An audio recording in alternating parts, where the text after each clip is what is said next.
right now, I think it's a defensive action by these people, not necessarily an aggressive action. I think they wouldn't be doing it unless they absolutely had to. I believe they're running, truly do. It's almost a sign of desperacy.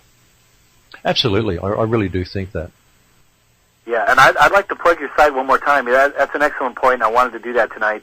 Any of the callers or listeners tonight can go to thecrowhouse.com. That's one word, TheCrowhouse, thecrowhouse.com. Maxwell has all his videos there, and they're free to watch, and it's excellent stuff, and it's really just trying to get the message out there. Absolutely. Thanks very much for that. Yeah, it is. I mean, I do everything I do for free. I don't do this for any financial gain at all. I do it simply because I believe it's information that's very important for people to get, and I believe that if people do understand how this works and understand how the energy field works, we can very, very easily address the problems that we're faced with. It has to be addressed on all levels. It has to be addressed on a spiritual level and on a physical level. You really need to look at the whole spectrum and understand that there is really no negative information. It's just one polarity. We've been taught that one's good and one's evil. I believe it's just different polarities of the same energy. I believe both are necessary. I actually also believe that before it gets better, it's going to get a lot worse. Or as the consciousness wakes up, it's going to get a lot worse because it simply has to, because every reaction brings an equal and opposite reaction. I believe everything's the way it should be. I believe the consciousness, the human race, the human family, the consciousness that we're all part of has in fact already won the battle. We're just experiencing how that occurred. Right. It's the paying throes of the bad guys, to say the least. Well, yeah, very much so. Yeah, that's excellent stuff, Max. Maybe you can mention a couple of your videos, especially the global non-compliance video. I particularly really like because it leads people to believe that they don't have to be a part of this fear system. Well, you don't. You don't have to be part of this fear system at all. And a lot of people are talking about violent uprisings and revolutions and all sorts of things, when really, if you stand back and you look at the situation and you look at it objectively, you realize that these people and the laws that they make and the things that they're bringing in, they only get away with it simply because we choose to go along with it. But there's 1% of the population that are doing it, and there's 99% of the population that is sort of going, yes sir, no sir, 3 bags full sir. We can simply choose to not comply with this system. No sir, I will not do this anymore, I choose to do what's right. And our governments need to understand, and the people need to understand as well, that our governments are our servants. They are our elected servants. They serve the people. We do not serve them. We do not have to be subject to all of these pieces of corrupt legislation that are being enacted and the removal of our rights and the things that are happening. It's disgraceful. And it is a simple matter of non-compliance. But you need a lot of people to wake up to this because, I mean, obviously, if one person just says, no, I'm not going to do that, well, you tend to get arrested. So you have to sort of wake people up around you. Yeah, you have to wake people up around you. I think it's a very, very important part of it, is simply alerting people to the power that they have. I really believe that once people understand that the ones who are enacting these laws, they're just people too. They're not anything special. They're just people like every Joe on the street. It's exactly the same. We don't have to do what these people say, and they only have the power that we ourselves allow them to have over us. I think it's just realizing that, I think, is a very empowering thing, and I think that's the way it needs to be addressed. Now, on your website, you have a very, in my opinion, it's really special. It's called The Great Intention. The Great Intention is the listeners know about that. The Great Intention is a wonderful thing.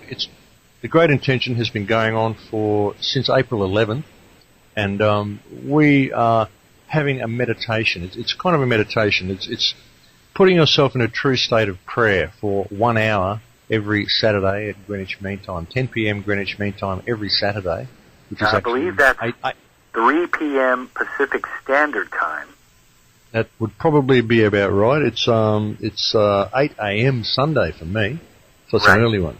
But what you do is you put yourself in a state of prayer, and true prayer is understanding that. Well, you've got to understand what true prayer is. True prayer is not praying for something. It is putting yourself in the physical and emotional state where the prayer has already been answered. When you pray for something, when you pray for love or you pray for peace, what you're actually doing is acknowledging the lack of love and the lack of peace.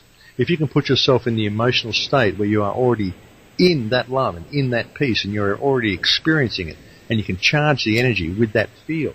I mean, you charge the field with that energy, then you draw that reality into yourself. It's the way was explained in the book The Secret. It's very, very similar to that. This is the true nature of prayer. You put yourself in that loving state. And there are thousands of people all around the world who are participating in the Great Intention. It happens every week. It's been going on since April. And I personally have seen an enormous amount of consciousness waking up since April. And I really believe it's making a difference. There's 8,000 or 9,000 people involved in it now. So we want to put the word out, because the more the merrier.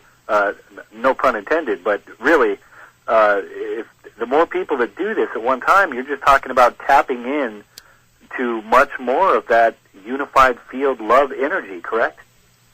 Oh, absolutely, absolutely. And that's what it's all about. It's charging the field with the correct emotional energy, with the correct intention, and with that love energy. Put yourself in that state of love energy.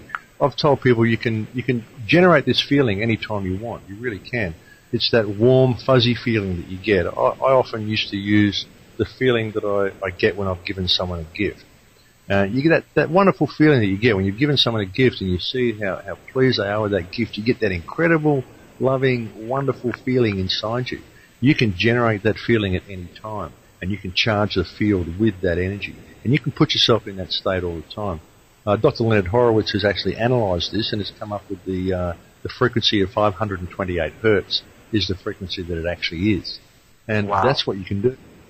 And so we're increasing, we're actually bringing about a higher frequency, correct? Absolutely. We're charging the field with that frequency, and therefore people have that energy to draw into themselves to precipitate their reality. And that's very, very important.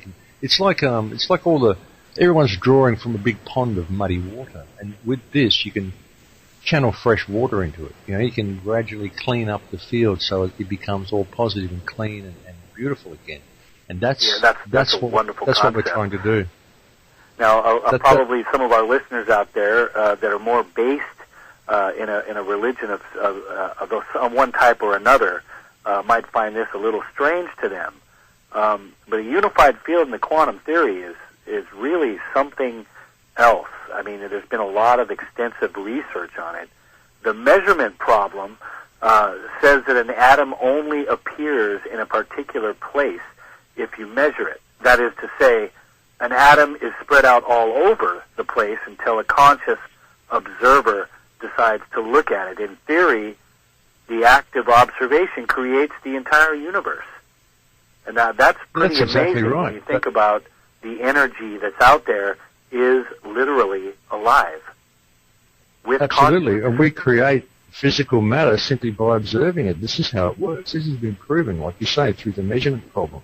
The electrons in the atom are infinite. They're spread out to infinity. They can't be measured. And they don't coalesce to form the atom until someone goes to measure the atom. And that is science proving to people that we create matter simply by observing. That's right. An atom, what's an atom? An atom is 99.99999% empty space. So how on earth do all of these empty atoms create the solid world around us? They create the solid world because we perceive it to be solid through our belief, through what we have been taught that the world is solid. Therefore, we perceive it to be solid. It's that simple. Yeah. See, now that's amazing stuff, and a lot of people, it's hard to wrap your mind around that. Max Planck, who's basically the founder of the quantum theory, basically, you hold the quantum, the unified field holds everything together with a vibration, and he states that we must assume that behind this force, the existence of a conscious and intelligent mind, and this mind is the matrix of all matter. That's amazing. Exactly. This is the matrix. This is the mind of God. This is what people call God. This is the field. This is the matrix, but whatever people want to perceive it as, this is absolutely correct. This is absolutely how it works. And what you're finding with science is that science is beginning to realize it can never fully explain many of the great mysteries of science until spirituality is adopted and becomes part of the equation. And what they're finding is that spirituality can be scientifically explained. So it's come full circle. There is no division really between science and spirituality. It's the same thing. And people just have to understand that they complement each other. They don't. They're not opposed to each other. They actually complement each other. That's a very important point. Yeah, and I do believe that the powers that be, or the international banksters, if you will, I think they know this. I think with all the science and the research and all the money that can be put into this type of stuff, I think they know the truth. And keeping us in this fear, this